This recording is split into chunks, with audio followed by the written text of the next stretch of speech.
Hello there, my name's DillonMarcus. Some of you know me well, some of you haven't met me before. If you're watching this video, there's a reason, because either you deal with anxiety or someone you know deals with anxiety. I certainly fit into the category of someone who knows a lot about anxiety, and it's not because I have a master's degree in psychology. You know, back in my early 20s, I was living and working in San Francisco, really enjoying my life, and one day I'm driving my truck for work, having a grand old time, jumping around in the seat, singing Moon Dance, one of my favorite songs that come on the radio. I was going up Green Street, if you know the city. And really out of the blue, I felt like something going through my chest and up my arm, and I never felt anything like that. I was a very healthy young man, and my mind started thinking, oh my God, am I having a heart attack? And it really scared me. And the next thing you know, I'm driving through red lights, following those blue signs that say H, you know, to try and find a hospital.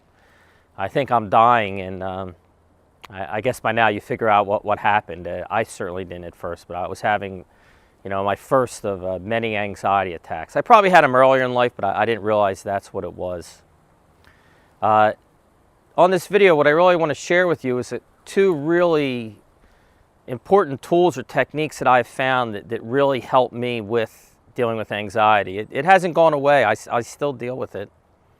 You know, my job, some of you again know me through work, but if you don't, I'm co-founder of a company called DillonMarcus that I started with Tara Dillon, now Tara Marcus, who's, you know, we're a husband and wife. And our tagline is we build world-class executive teams. And that's what we spend our day doing, working with executive teams, helping the team function the best that it can. And while this isn't the main reason, it's really hard to function at your best when you're being really hindered by anxiety. Some people have anxiety maybe like I do. I mean, there was a point I had trouble leaving my apartment. It can be paralyzing, scary, just really tough to live with. And for other people, you know, the anxiety is more on the level of stress, and it's more of an annoyance and makes things difficult, and you're less focused. And the tips I'm going to share with you really help people on both sides of the continuum. The first one is kind of pretty obvious, which is talk about it. Now, for many years, I was nervous, afraid to talk about it with my clients. Friends knew about it, but in my mind, I thought, boy, if my clients, and again, these are executives, knew that I had this anxiety, they wouldn't want to work with us. And that hiding really, and a concept I want to share with you, it's very important, is this idea of a dimmer switch. And many of you have them in your house. You turn the light up, you turn the light down. And unknowingly, things that we do, believe, perspectives we take, attitudes, like in this case, I don't want to tell people, they might be embarrassed. Unknowingly, that is like turning the dimmer switch up on the parts of us that create the anxiety. And so much of what I want to share with you is about what are some things that start helping to turn that dimmer switch down. So about, you know, 2 or 3 years ago, maybe a little bit longer, it started to dawn on me that maybe I should share this more with my clients, not just with my friends, and that this might actually help me with the anxiety I was feeling in work situations. Like I'm going to lead a retreat or do a workshop. These are things that I'm really good at. And yet, you know, sometimes the anxiety I would experience would get in the way. So I had a meeting with a gentleman who was a large global organization. He was one of the top 10 people there. I'd never met him. We had been introduced. Essentially, this was a sales call. And he happened to be on the 30-something floor of a tower. And as I was going to the appointment, I knew it was the next day, I was thinking, I haven't been in an elevator that high in a long time. Not because I avoided it, I just hadn't been. And I'm thinking, I'm going to be all worried about that elevator. It's going to be on my mind. Even when I'm meeting with him, I'm going to be thinking about trying to get down that elevator. And out of the blue, the thought comes to me, why don't you tell him? Now, I thought this is nuts because he's really not going to respect me if I tell him, you know, I'm on a sales call and I'm telling a guy, hey, I have trouble coming up on an elevator. But something in me said, you know, take the risk, Evan.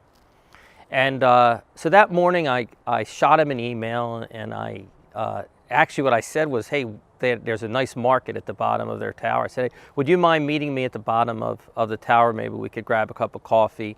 I have a little difficulty with elevators. And of course I'm, you know, nervous. He's going to like not want to meet me at all. But, you know, I get an email back and it says, hey, why don't you call me? It's kind of a busy day, and maybe that would be a little bit easier.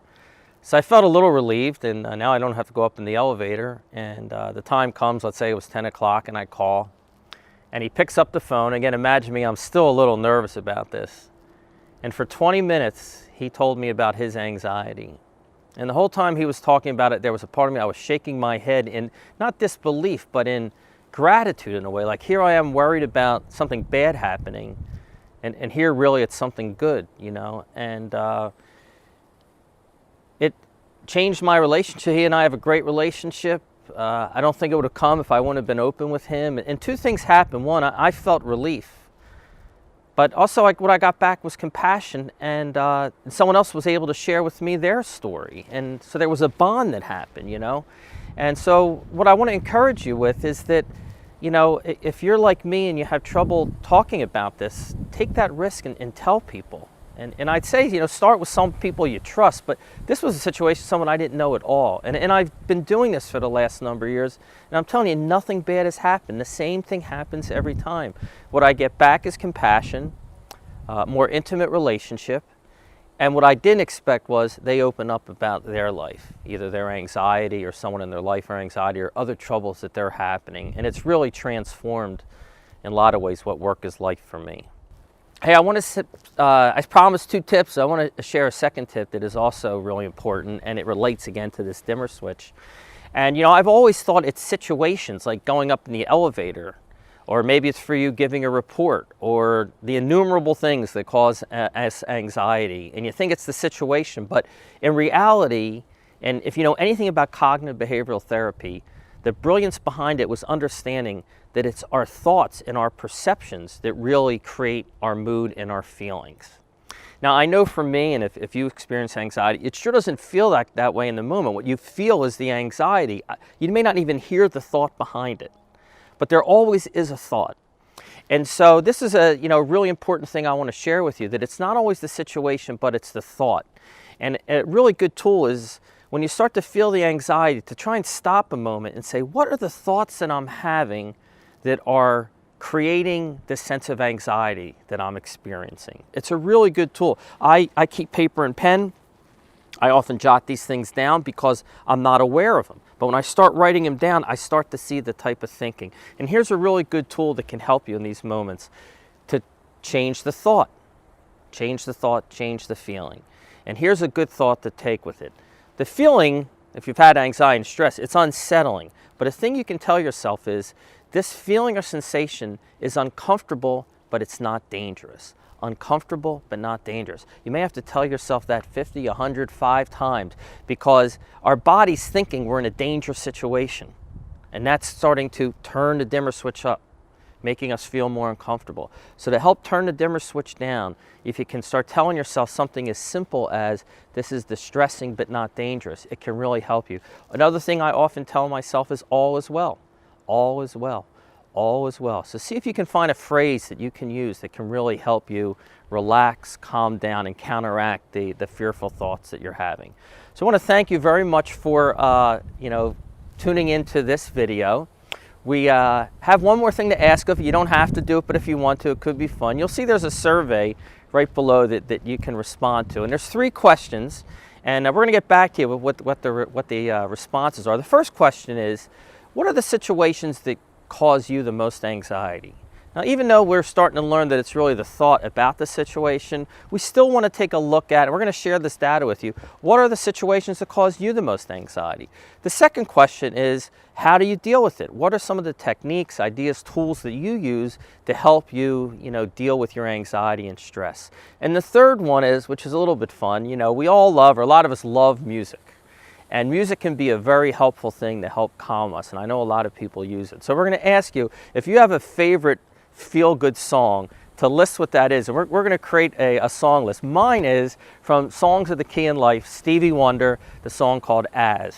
If you haven't heard it, check it out. It always makes me happy. Now, here's a little gift for you. For anybody who responds, some of you may know that I co-wrote a wonderful leadership book with the Philly Fanatic's best friend, Tom Burgoyne. It's called Feel the Love. And we're going to take all the responses we get, and we'll create a little raffle, and 3 people will win an autographed copy of Feel the Love. So again, thank you for your time today, and I hope this helps you deal deal with your anxiety and helps you be more of a world-class person, because that's who we all really are. Have a great day. Bye-bye.